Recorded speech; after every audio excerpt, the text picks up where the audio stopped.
तो गाइस आपका एक बार फिर से स्वागत है आईएमआरई की इस क्लास पर। आज हम बात करने वाले हैं आईएमआरई की इस वीडियो पर टॉप 15 क्वेश्चन की, जो कि काफ़ी इंपॉर्टेंट है और मैक्सिमम चांसेस हैं कि वो मेन एग्जाम पर भी आएँ।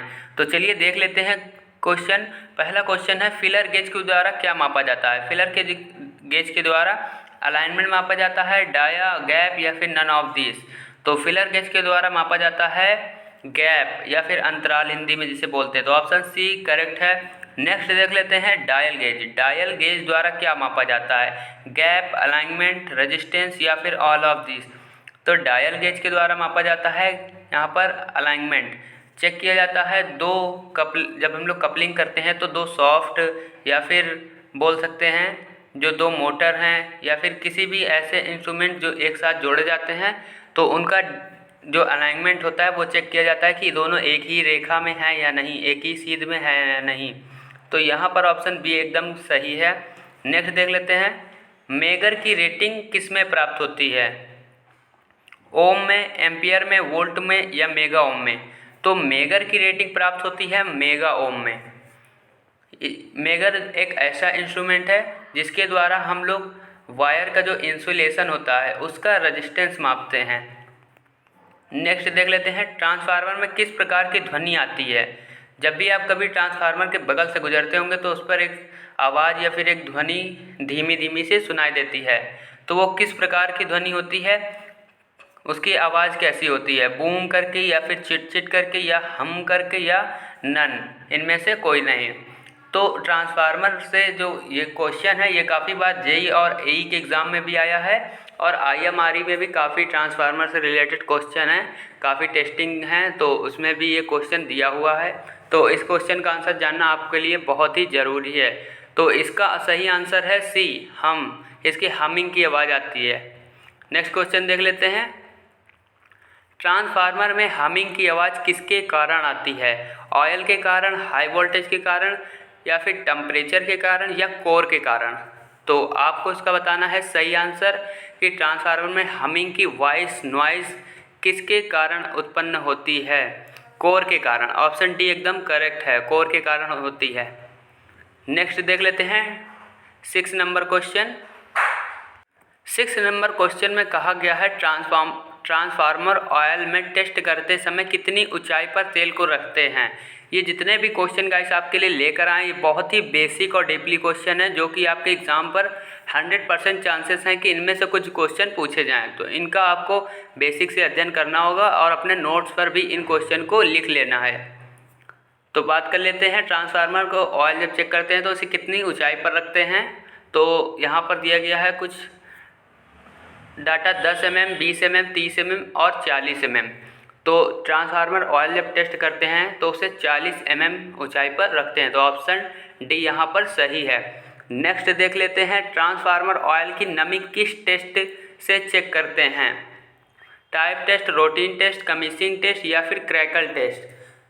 तो ट्रांसफार्मर में यदि नमी है, ट्रांसफार्मर ऑयल की नमी है, तो उस पर जो आवाज़ भी आती है और हम लोग उसमें जब नमी होती है तो उस ट्रांसफार्मर को यूज़ में नहीं लेते हैं। तो उससे पहले हम लोग एक टेस्ट कर लेते हैं कि इस पर नमी है तो इसके किस कारण से चेक करें और किस कारण से हटाएं। तो किस कारण से नमी आती है उसको भी हम लोग सल्यूशन बताने वाले हैं, आगे कुछ पॉइंट हैं उन पर। उससे पहले इसके टेस्ट की बात कर लेते हैं कि किस टेस्ट द्वारा हम लोग ट्रांसफार्मर ऑयल की नमी को चेक करते हैं। तो यहाँ पर ऑप्शन डी सही है, क्रैकल टेस्ट द्वारा हम लोग चेक करते हैं। नेक्स्ट देख लेते हैं, ट्रांसफार्मर ऑयल चेक करने के लिए कितनी विधियाँ होती हैं? 3, 5, 8, 10। तो आंसर यहाँ पर है ए, 3 विधियाँ होती हैं ट्रांसफार्मर ऑयल चेक करने के लिए। अभी आगे आपको कुछ और क्वेश्चन पढ़ने को मिलेंगे यहाँ पर केवल ऑयल से रिलेटेड हैं। ऐसा ऑयल जो कि हाई इंसुलेटेड हो और हाई स्ट्रेंथ हो, जिसकी हाई सामर्थ्य हो, उच्च सामर्थ्य। तो यहाँ पर आपको ट्रांसफार्मर ऑयल के बारे में बता रहे हैं। नेक्स्ट जो आने वाले हैं क्वेश्चन वो ऑयल हैं, उनका प्रयोग हम लोग ट्रांसफार्मर भी करते हैं और जो ऑयल सर्किट ब्रेकर होता है उसमें भी करते हैं। तो यहाँ पर देख लेते हैं 9 नंबर क्वेश्चन, ट्रांसफार्मर ऑयल की नमी चेक करते समय कौन सा केमिकल पदार्थ प्रयोग में लेते हैं? कॉपर सल्फेट, सोडियम, बोथ या फिर इनमें से कोई नहीं? तो हम लोग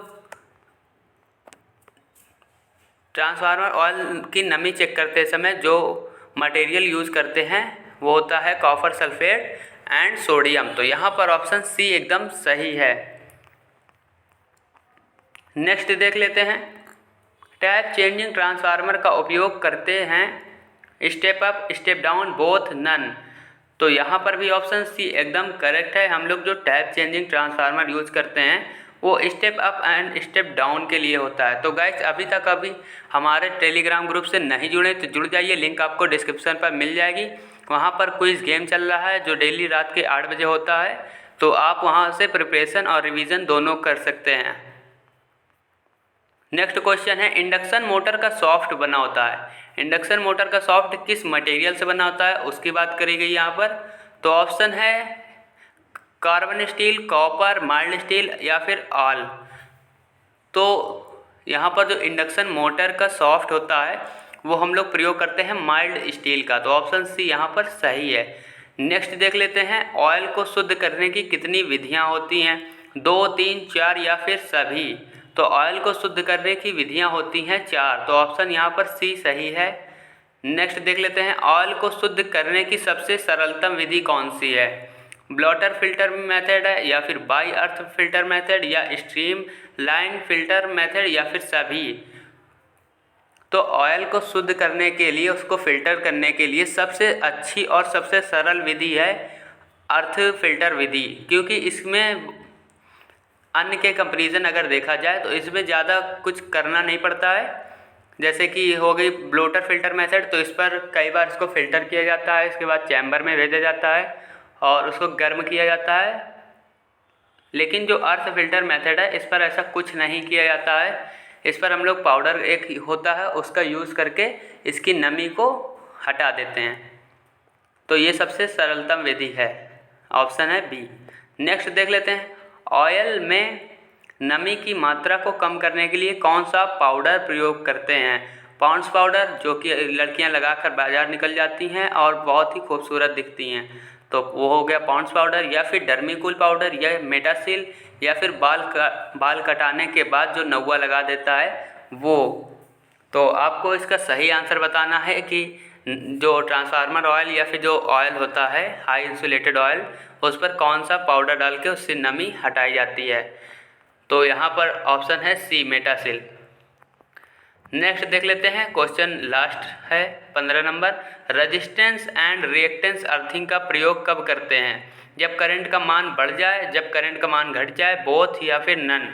तो रेजिस्टेंस और रिएक्टेंस अर्थिंग हम लोग एक पर्टिकुलर टाइम के लिए करते हैं अचानक। तो यहाँ पर सी ऑप्शन सही है। बाकी अदर अगर हम लोग अर्थिंग देखें तो हम लोग पाइप, प्लेट, रॉड, कॉइल ये सारी करते हैं, लेकिन रिएक्टेंस एंड रेजिस्टेंस अर्थिंग हम लोग अचानक करते हैं। तो यहाँ पर ऑप्शन सी ए सही है। यहाँ पर जब करंट का मान बढ़ जाए तो हम लोग रेजिस्टेंस एंड रिएक्टेंस अर्थिंग प्रयोग करते हैं। तो गाइस नेक्स्ट वीडियो आने वाली है ईडीडी सेकेंड पर, जो कि बहुत ही बेसिक क्वेश्चन के साथ आने वाली है। बहुत ही जल्दी आप जैसे ही ये वीडियो देखेंगे थोड़ी देर बाद आपको ईडीडी सेकेंड की भी एक वीडियो देखने को मिलेगी। तो चैनल को अभी तक सब्सक्राइब नहीं किया तो सब्सक्राइब करके बेल आइकन को प्रेस कर लीजिएगा, ताकि इलेक्ट्रिकल से रिलेटेड और बीटी यूपी से रिलेटेड जानकारी की नोटिफिकेशन आप तक पहुँचती रहे। तो इस वीडियो में केवल इतना ही, मिलते हैं नेक्स्ट वीडियो में। जय हिंद।